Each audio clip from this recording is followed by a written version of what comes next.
that I'll get asked when we talk about delegation or optimizing our schedules.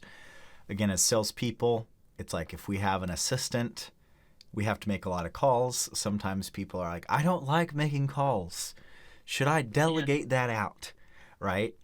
And the reality is the question we have in our module is things only I can do versus what other people can do. Right. And what we're talking about here is like, I have these random leads from this online company. Some of them are good, some of them are bad, right? The actual sales skills, the conversion, like that's a skill set that really only you can do. As the owner, as the salesperson, you want to make those calls where you're talking to a qualified prospect and you're closing them for the next step.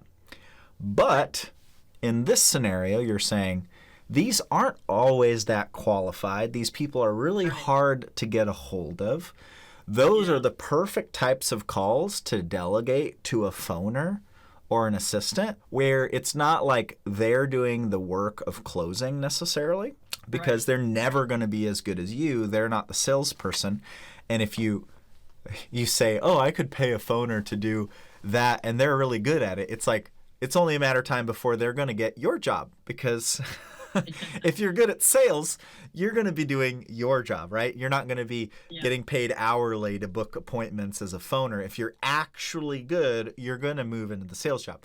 So again, the only place that kind of a phoner makes sense is if you have some sort of marketing system or some sort of lead generation where you're getting plenty of these leads that are kind of like so-so, and someone can be like calling on your behalf to somewhat qualify. Obviously, they can book appointments too, but if that's a time waster for you, or it's just like negatively emotional to like talk to these, chasing these people down that you're not even sure if they're good leads, then great, delegate it.